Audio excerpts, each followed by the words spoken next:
بسم الله الرحمن الرحيم أنا دوين دم نين على توعي على مية هنا لا بولن تيجي ني هنا كرا كرا لين تيجي دو صدق الله مولانا العظيم على يتنفو أم بسبا مية متباي وبلغ رسوله الكريم أكتشي دمبا أيتشي كان لا سيد أبو كلام ونحن على ما قال ربنا نعم وخالقنا ورازقنا ومولانا من الشاهدين وأن يرى شرباي فينكا أم بسباي مينفو نوري علي أنا عندما بغا أني أنيمغو أن شيرالين ناي أن دالين على وشيدي أيالا سي كم أيادي شو من فن اللهم ربنا تقبل منا ختم القرآن أنت قال أمي دلي قرآن دفلي إكامل أنفه وتجاوز عنا ما كان في تلاوته من السهو والنسيان إكايا فما نينا ميان سرو كلاين كوننا ولا فيلم ميان سرو كلاين كوننا على أمي دلي إكو يا فانيا أو تحريف كلمة ولا كمامي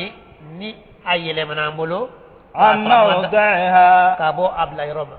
أتمنى فوتو منا فوتو نيمان نما كتينو أمي دلي على إكايا فما ولا أو تغيير حرف ولا حرف ديو نو يسكري ديو كولو ديو ولو بي يلي منامبلو كاسرا ما دابو أكما أنك دوني دوغيا كما أو كرامبلو أبي دلي إكايا فما ولا أو تقديم ولا ندكو نيامي أو نيافو جونا كاسما كتا جونا عليك أنك توكوفي فيلي يانسرا أن يافو أفو واتي على أبي دلي إكايا فما أوفنانا أو تأخير ولا دكو نيامي نانيا توكو كاسو عليك كنغا فو دويني فيلي كما أو كرامبلو على أبي دلي إكايا فما ولا أو زيادة ولا فرانغالي بيان سورو كما كوننا ني كولو كالانتو أني فندو دو على كاترو أو مانكا دو على فيلي نيما أبي دلي على إكايا فما وفنانا أو نقصان ولا ني نغسيان سورو كالانتو كالانكيتو فندو ياجي مي كومانغا فو على نوما فو فيلي سراما على أبي دلي إكو يا فما أو تأويل ولا كورو يرلا anye do koro fo to la ka to atmanga fote dala fili koso ani shaytane kama ani doni doya kama ala ambi deli iko fananya fama على غير ما أنزلته nasra nya fo fo to la ka soro e ya jigi ne ko miye no toyi ala ambi deli ikaya fama أو ريب wala siga mayoro iko ya fama أو شك wala siga gele yoro iko ya fama أو تعجيل wala taliya femi kuma fo ni sumale nyayi na nya taliya ka fo ikaya fama falana عند تلاوته qur'ani akalantola أو كسل wala nyemi kala ni salaye ka tro ku banga kene pare fone de iko ya fama أو سرعة wala taliya anyemi taliya ka tamanga taliya iko ya fama أو زيغ اللسان wala le jenge mi nyan soro ka kolo fo fo chokola le jenge kama ani le kene ni kama iko ya fama أو وقوف wala njora yorola بغير وقف mi te joyore iko fana ya fama أو إضغام wala nye fen dogo kalana بغير مدغم ka tro mi man ka dogo ku banga lagle mayare iko ya fama أو إظهار wala nye kolo do fo ka bange fana بغير بيان ka to min kuma ka bange iko ya fama أو مد wala nye do sama ka fama ka sama iko ya fama أو تشديد wala nye do geleya kalana ka sama ka geleya iko ya fama أو همزة wala hamza do no ye sigri alifu bebeke alifu nyafe wati dula alifu gwasan ale be kala qur'anana ka soro fentaka wati dula fembaka bo wati dula kala babi seka fili ka hamza do la ka soro atala o minyan soro kalana ambi deli ala iko ya fake anye أو جزم wala sigri ko lile iba soro fendo be qur'ana kono a harifu sigri de kanga ka san fe sigri ko lile ado bi kala ado yere ti kala fili tasrama ami se ka do kala ka so amanga kala wala bi se ka do toyi ka so ko be kala ala bi deli iko be ya fama أو إعراب ولا أن يسمي لرابو كايلما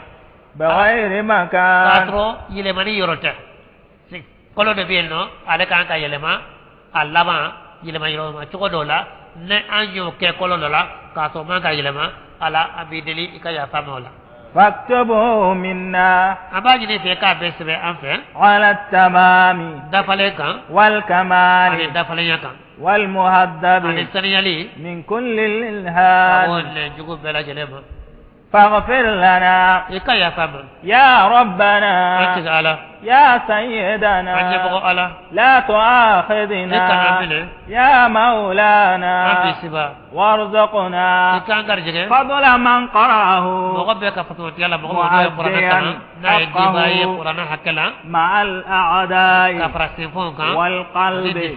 واللسان anille sabo qur'ana ni ba kala ni leye akato ijambe alami bi ka fiye I hakli bo fe I ka bara fana no ka nyawan sura qur'ana kala